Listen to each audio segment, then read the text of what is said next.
back to Flying Upstream. Today's episode is a special one as we're diving into a dynamic panel session with three incredible individuals today who've all experienced extraordinary journeys of personal growth, overcoming adversity, and creating impactful change in their respective fields. Our guests today are here to share their stories and their insights that will challenge the status quo, inspire resilience, and remind us that there is no one size fits all path to success. That's right. First up, we have Andrea Clare, the founder of Menopause Art. Andrea combines her passion for art with a mission to educate and empower women navigating menopause. She's created a unique 6-week online program that blends expert advice and live art classes to help women take time for themselves and understand the menopausal journey better. Welcome, Andrea. Thank you. I'm really Next, pleased to be here. we're excited to have you. Um, and next we have Len No. Len, did I pronounce your last name You correct? did. Wonderful. I heard that all my life. Len, no. Love that. Len is a true pioneer in the world of cybersecurity. He's a technical evangelist, white hat hacker, and a biohacker for CyberArk software. As an international speaker and a global thought leader in the transhuman and human plus movement, Len takes his expertise to the next level, literally. With 10 digital devices implanted in his body, he uses his own microchip implants to advance cybersecurity and push the boundaries of human experiences. Len's unique combination of technology and biohacking makes him an exciting guest, and we can't wait to hear more about this groundbreaking work. Len, welcome to the podcast. Howdy. And our third guest is Thomas Moon, a true inspiration. Born with a disability and raised in foster care, Thomas was constantly told he wouldn't amount to much, but he defied the odds. His journey of resilience and overcoming barriers is powerful, and he's here today to share how he's made something big out of his life. Welcome, Thomas. Hello. Hello. Hello. All right, we're going to jump right in. We are going to play this game of two truths and a lie. And Kristen, she's the masterful one at this. So, Kristen, I'm going to let you take over from here to get us started. All right, sounds good. So let me explain before we jump into it. So the game Two Truths and a Lie is pretty straightforward. Each of you will share 3 statements about yourself. 2 of them will be true and 1 will be a lie. And we will try to guess which one is the lie. So Andrea, let's get started with you. Thank you. And first of all, I'll say I really struggle with the lying a bit. Doesn't come naturally to me. So, okay. So I have got 3 children, 3 dogs, and 3 cats. Ooh, This is a okay. tough one. I'm going to say the dogs. I'm going to say the lie is the 3 cats. No, I think it's children. I think you're an animal person. Thomas, do you want to take a stab at it? Yeah, I say children. Children too, yeah. Okay. So I think somebody was right. I've actually got 3 adopted children and 3 dogs. Oh, Louisa, you got it. A busy household. Yes. Oh gosh. That was a good one. Thank you. That was an amazing one to get us started. Thomas, do you want to go next? Sure. 1, I'm gay. 2, I was adopted, and 3, I like peanut butter. Mm. I'm going to go with you don't like I'm going to go peanut butter. Yeah, I don't know. I know Thomas said in his introduction that he was in foster care, so I'm not sure if he's adopted. Yeah, I'm not sure. I'm going to go with peanut butter too.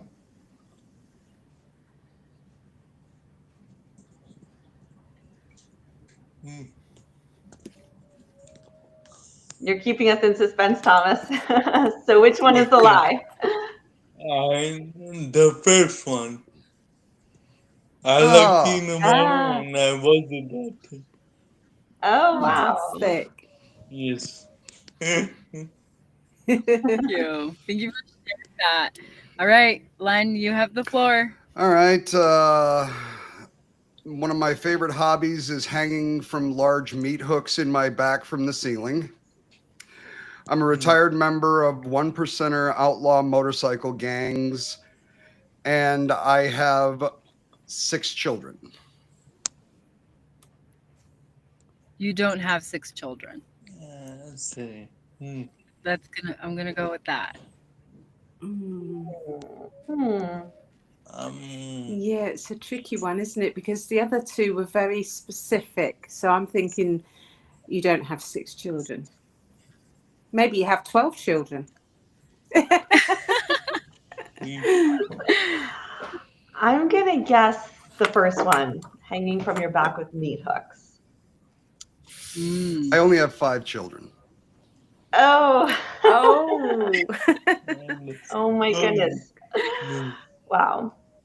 Now we're all intrigued about this hobby I of know. yours. Please tell. It's called flesh hook suspension. So I Okay. have people put large sturgeon hooks through my back, rig me up to a pulley system, and then literally hang me from the ceilings. Wow. Hmm. And what is the goal in doing this? I am a complete Yeah. adrenaline junkie, Mm. and Nice. So you get a it's rush. it's a major rush. And believe it or not, it mimics a Native American ceremony called the Sundance. And I actually saw it in a movie called A Man Called Horse when I was about 5 or 6 years old, and it just stayed with me my entire life until I actually had the opportunity to do it myself. Wow. That's interesting. Is that a big community? We're relegated to like sideshow freaks and things of that nature, but I think it goes very well into my choice of careers. And I think the fact I will typically tell people I have one tattoo. It starts at my neck and goes all the way to the tops of my feet. And if my body is a temple, I'm all about accessorizing my temple. I like changing the paint. I like adding some paintings on the wall, change the carpets. I'm going to make it my own. That's amazing. I love that. That's amazing. Very, very cool. Okay, thank you everyone for sharing that. So now we've got some questions so that we can get to know each of you a little bit better. So we're going to start off with Andrea. Now you've built an incredible program combining art and education for women going through menopause. What was the biggest challenge that you faced when you created the Menopause Art, and how did you overcome it? um, I actually think the actual creation of the course for me was quite straightforward because I've got over 20 years in course development. But the thing for me was believing in myself regarding my artistic ability, because I only really discovered my artistic ability in 2022. So I'm very late to becoming an artist. I didn't take any formal qualifications, but I started to paint portraits in 22, and I then, after having had a horrendous menopause experience, I thought, well, I need to help other people with this and combine it with my love of art. So yeah, that's really the challenge of believing that you are good at something, especially if you're new to that something. Yeah. Thank you so much for sharing that. I think that's something that a lot of us have to overcome, especially at the beginning of our journeys, whenever we're trying something new and something different, something outside of our comfort zone. So thank you. I want to jump on to Len. Len, you are not only a cybersecurity expert, but you're also a biohacker. You have 10 digital devices implanted in your body. How did you get started with biohacking? And what has been the most surprising benefit or challenge that you've experienced of integrating technology directly into your own body? Okay, that's kind of a multi-part question. So I guess the simple answer I like to give people when they ask why would you start wanting to put technology into your body, I guess the better question would be why wouldn't you? I mean, if we take a look at the way that we as humans have evolved, and I'm going to use something that I think pretty much everybody is pretty familiar with, video games. If you think back, and I'm not going to speak to the age of anyone on here because I'm married and I said I have 5 children. They all happen to be daughters. So I know better than to even ask a female about your age. You all look no older than maybe a nice 22, we're not going to go there. But, one of the things that I started looking at is why not? When we look at like I said, video games, we've tried numerous times to try and get as close to the digital realm as humanly possible, but still doing it safely from the couch. And if you think about it, when I was younger, we had joystick controllers that was a stick that could go up, down, left, right, and there was like just one button in the corner. Now with the video game systems, you have, if you're going to pull a gun on a game, the triggers have the same pull as a real gun. They'll vibrate in your hands. We have suits that we can put on that can actually feel impact. We want to be as close to that digital experience as we can, but we want to do it without any of the potential dangers that are involved with actually jumping into that world.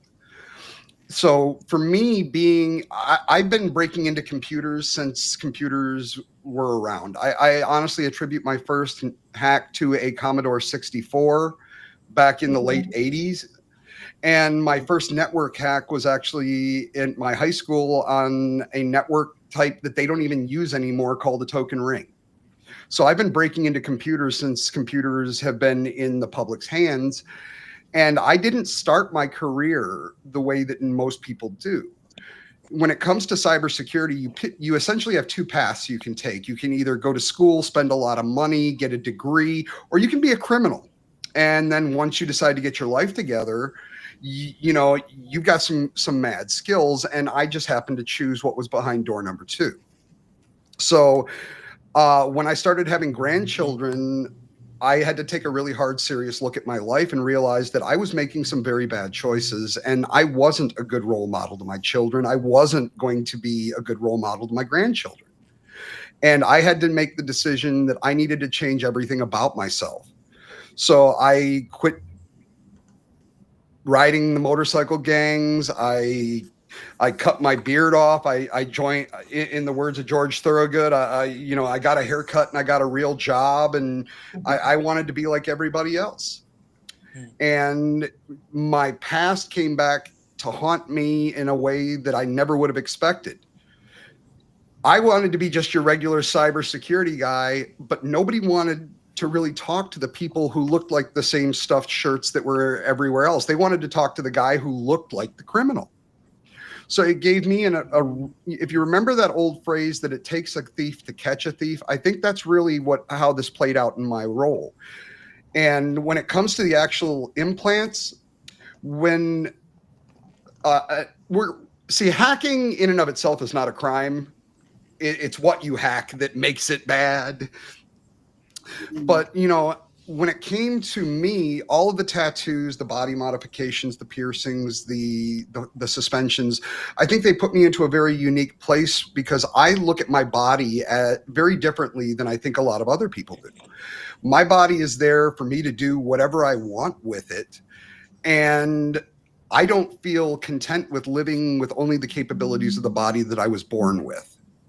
So I started with a simple implant, one simple RFID implant, which has actually gotten me to the point where, and I love showing this demonstration, and I'm not going to take up all the time from everybody else, but most people are familiar with the idea of one-time password codes. Like if you're trying to log into Google or something, they'll send you one. This is how I get mine. And let's see if I did enough praying to the live demo god since we're live, and hopefully this will work on the first shot. So here's my phone. And of course, it's not going to work the first time, nor the second. There we go. Third time's the charm. So this is actually how I get my codes.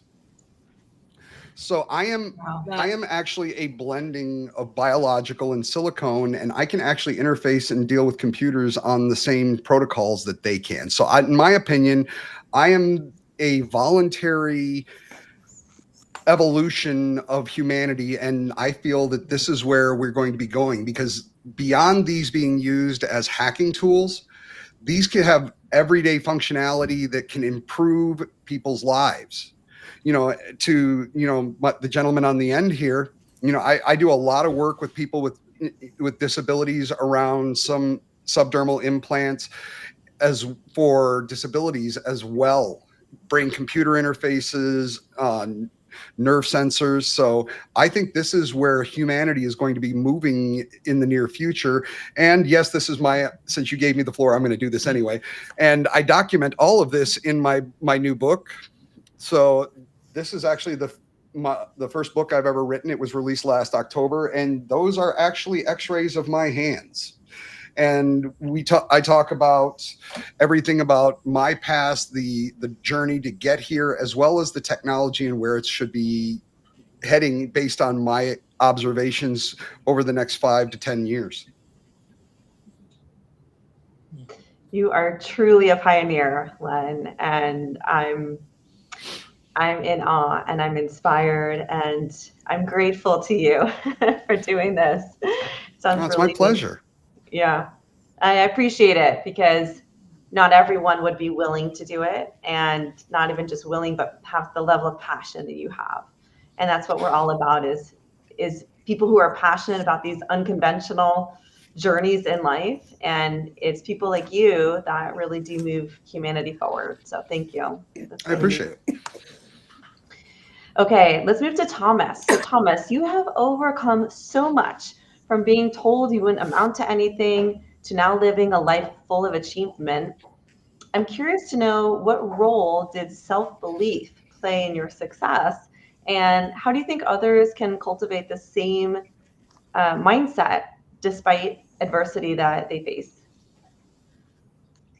I just well, it was after I was adopted. I just having the people that believed in me.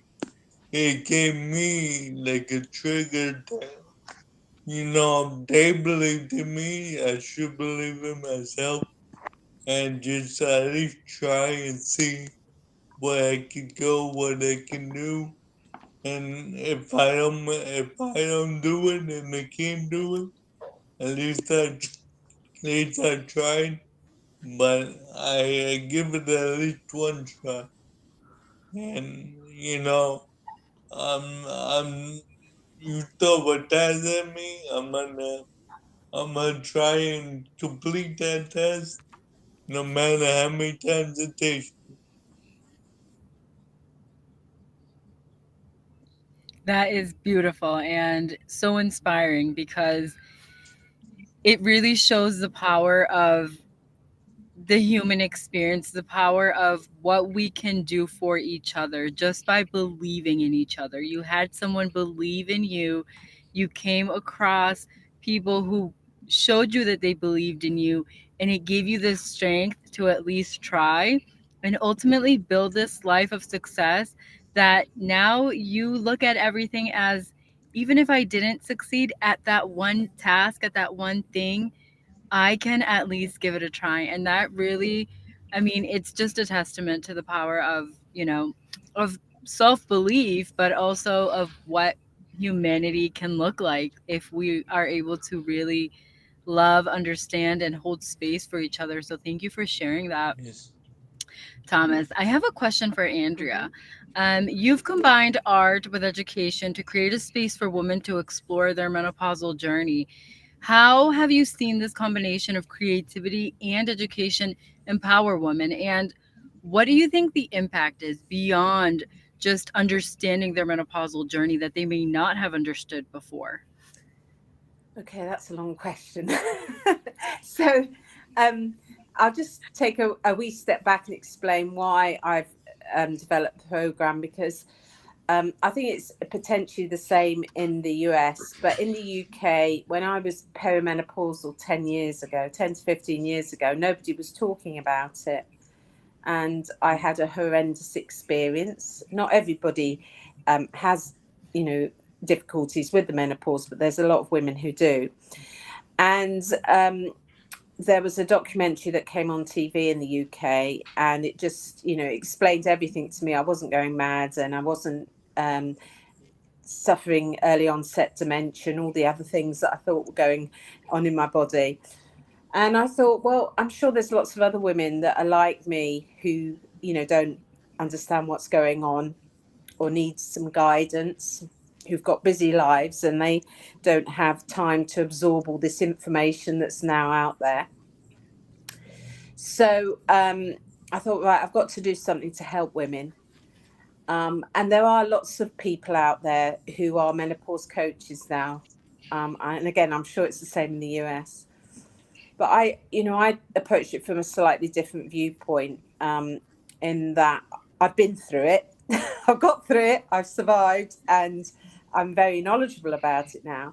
But also, when I was perimenopausal, that was kind of when I first started dipping my toe in the field of art. And I knew how amazing it made me feel to be able to take time out from my busy life and just do something for me. And it's almost meditative when you're creating something. So, I thought, this is what I need to combine with my knowledge of art.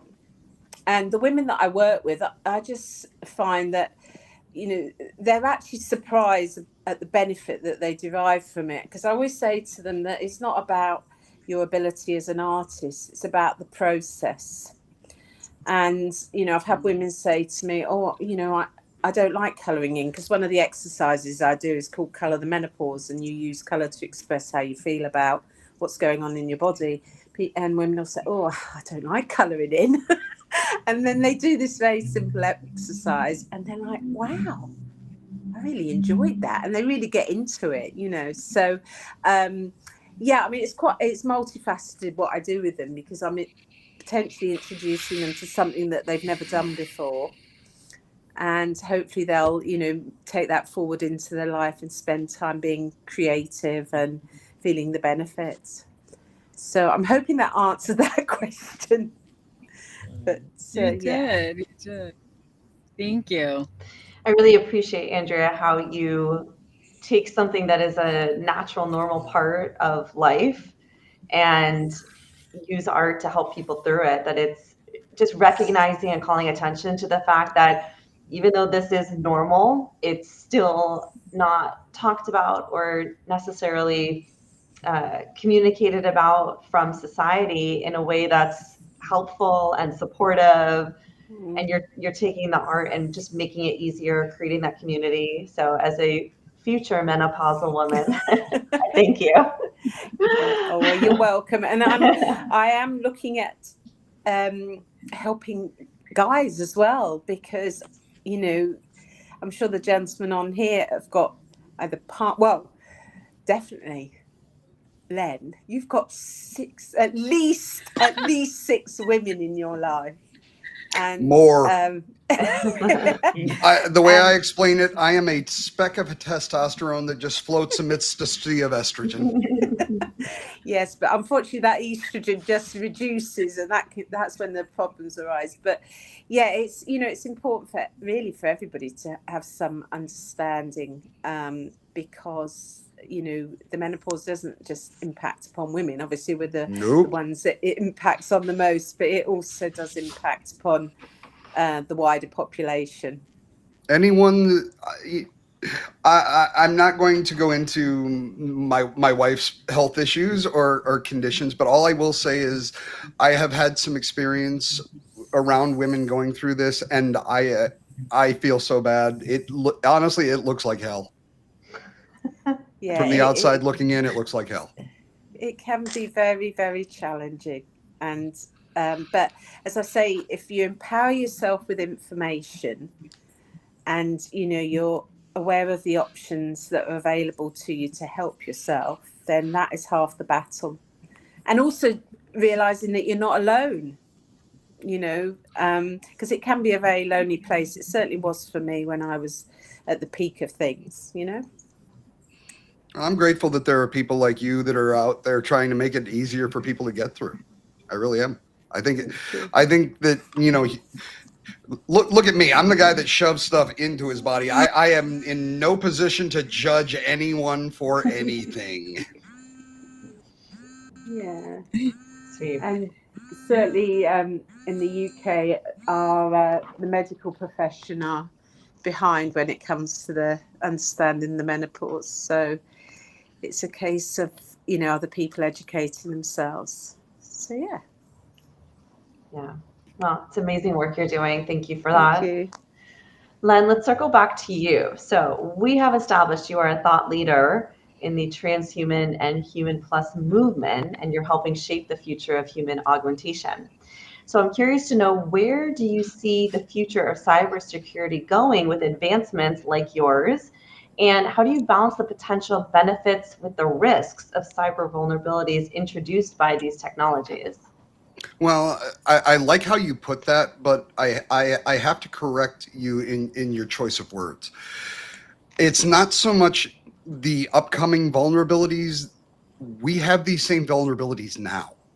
Anytime someone decides to integrate the human biology with technology, they are taking on any type of security vulnerability of that technology, and that's in current medical devices. I'm not sure if you're familiar with a conference called DEF CON. It's the hackers conference that happens every year in Las Vegas, Nevada. And I won't get into specific manufacturers or brands, but there have been demonstrations that have proven that hackers can cause 3 to 5 times the voltage of a shock to the heart through a pacemaker, causing death. They can stop the electrical stimulations, which can cause death. They can cause insulin pumps to over inject, causing death. The only reason that we don't have deaths from medical hacking is because that nobody's tried to do it yet. But we've proven the fact that it's possible. I have all of these devices in me, and I am vulnerable just like any computer is. And in doing so, I have to make sure that I can protect myself. So I actually have gloves that were made by a seamstress that are actually lined with Faraday and RFID blocking fabric, so that when I go to places where other hackers may be, I do a lot of conferences and I do a lot of presentations, I have to make sure that I'm protected from other people. So honestly, I think the vulnerabilities within the medical community and medical implantable devices is already there. And I wish there was more that we could expect from the FDA here in the United States and the equivalency in the European Union and over in the UK. But the truth is, our FDA doesn't do any testing of cybersecurity for any medical devices. They leave that to the manufacturers themselves. So from my perspective, I think that's a little bit of a conflict of interest. Where do I see this going? I think the idea of deep augmentation into the human is going to be what we're going to have to do in order to maintain relevancy in an ever advancing technological future. I like to draw a lot of parallels to movies. So, I mean, I'm assuming most people have seen The Matrix. And if you remember from The Matrix, in the UI and what you were experiencing was a construct of the application. I think that's basically what we're dealing with in real life. And if we want to stay relevant and be able to talk and interface to computers, I mean, if you think back 5 years ago, the only options for interfacing to a computer was a keyboard and a mouse. You had some dictation, but nothing really there. Now we have large language models. We don't see the code anymore. So I think with brain computer interfaces, these are going to be able to address a lot of the medical deficiencies in people with Parkinson's, shut-ins, and things of that nature. But I also see the advancements around disabilities that are nowhere even near that dire. I mean, there's actually a I don't want to know if you want to call it a rumor, a target, a milestone, a goal, but they're hoping that within the United States, we won't even have wheelchairs by the year 2030, and we'll be using nothing but exoskeletons that are actually tied into the nervous system of the human beings. So I think we're going to continue to integrate silicone into biology in as many ways as we can. I think there are going to be those like me who feel that it's why not just take the plunge and do it subdermally. But a lot of it, I think, is going to be external. One thing that if you were unaware of, and I highly recommend people Google this if you don't believe me. Apple has recently got a patent for their AirPods that it will actually make them an external brain computer interface, and they will actually be able to read your sine waves from your brain through the AirPods. So this stuff is coming into every aspect of our life. And I figure you either going to learn how to work with it or get steamrolled over by it. Mm. Those are some great points. And I really, what I love about everything that you just shared the most is how the parallels that you're drawing about the benefits that it can have to the medical community. I mean, I worked in disability, in insurance disability for 8.5 years. And, as you're talking and all these ideas that you're putting out there, I really understand, your perspective of how impactful and beneficial this could be. I mean, worldwide. So I really, I appreciate that. Thank you for Oh, my sharing that. pleasure. Um, and Thomas, I want to talk to you a little bit about the adversity that you've overcome, having a disability, and that being a huge part of your story. What advice do you give to others who may be struggling with having a positive outlook? What can you say to someone that maybe you would have said to yourself when you were struggling with some limiting beliefs or with some ideas that your future wasn't going to be a bright one? um, I basically had to kick myself in the butt and just kind of stop feeling sorry for myself and say, hey, you know, if it works, it works. If it don't, it don't.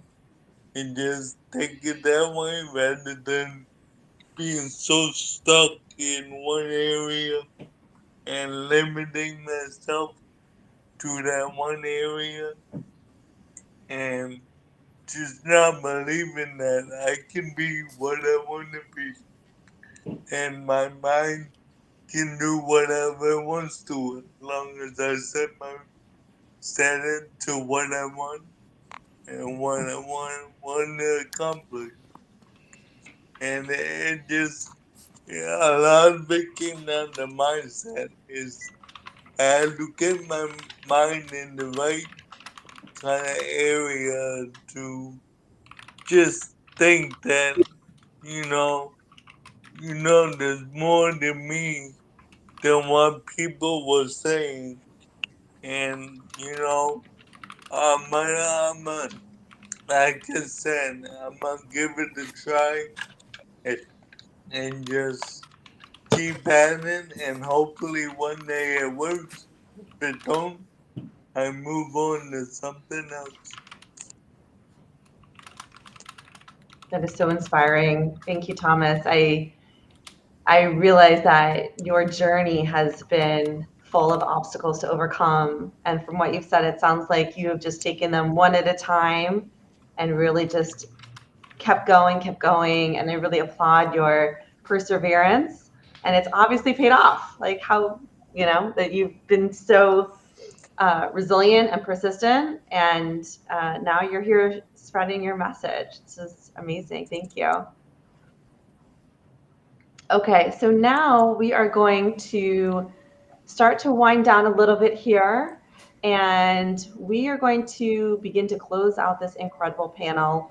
And we'd love to hear from each of you. What's a quote, motto, or mantra that has had a profound impact on your life? and has helped you approach challenges. And Andrea, we'll start with you. That again is quite a tricky question because there's been quite a few things, but one thing that my mum used to say when I was really young was there's no such word as can't. And I think if somebody tells me that I can't do something, then I obviously do the opposite of it and think, no, I can do that. And then the other thing is that you're never too old to try something new. And certainly that's something that I'm living by now. So yeah, I think those are really my two of the things that I live by for sure. And it's okay to be different as well, because again, 2 years ago, I discovered that I'm neurodiverse. I have ADHD.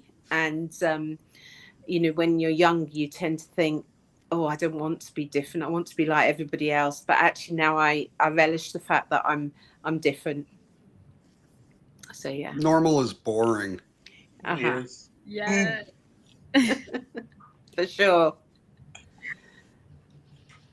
Yes, we definitely agree on this podcast, right? Oh, yeah. We're like unconventional. What's different? Yeah. Walk your own path.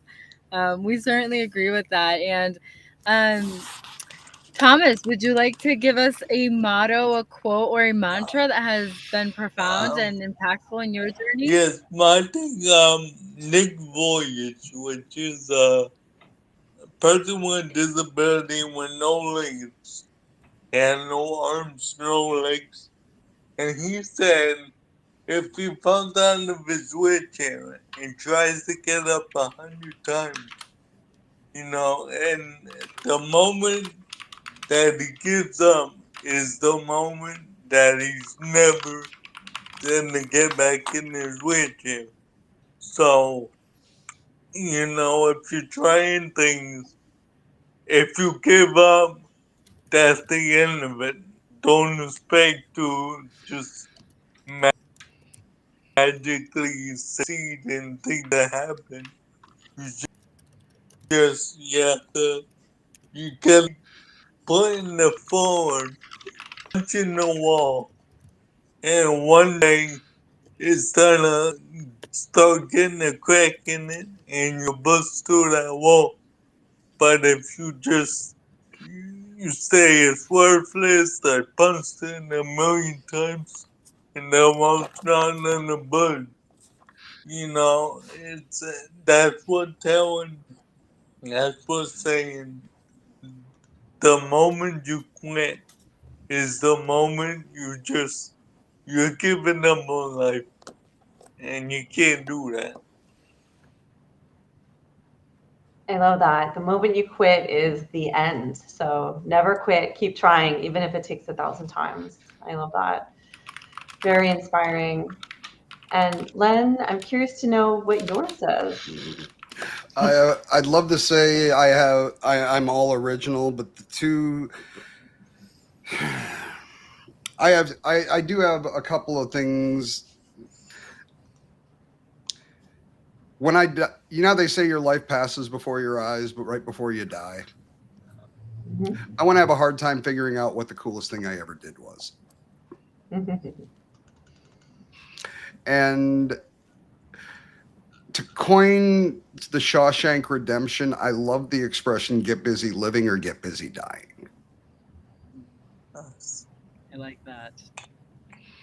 But yeah, if I have the opportunity to do anything, I feel that when my time comes, I've been fortunate in my travels. I've been able to go present my research in almost 70 different countries around the world. I've stood on the pyramids in Egypt. I've walked the Villa de la Rosa. I've been to The Hague.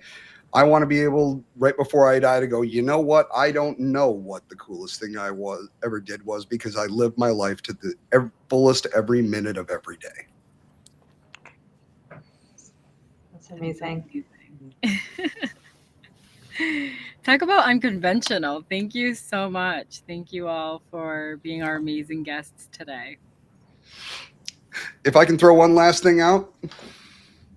So again, Human Hacked, My Life and Lessons as the World's First Augmented Ethical Hacker from Wiley Press. We are available on Barnes & Noble, Amazon.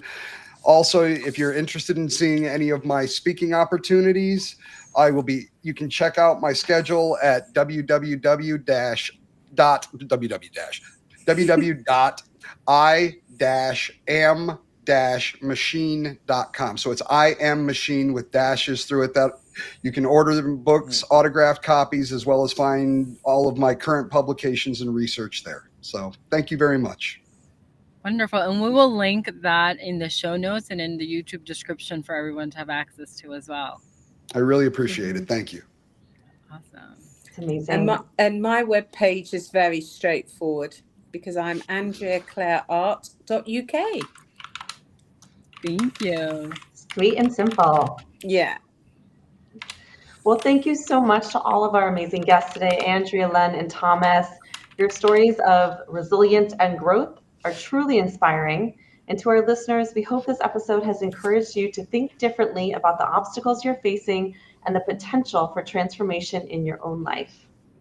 Don't forget to subscribe to Flying Upstream, leave us a review, and share this episode with someone who needs to hear these powerful stories.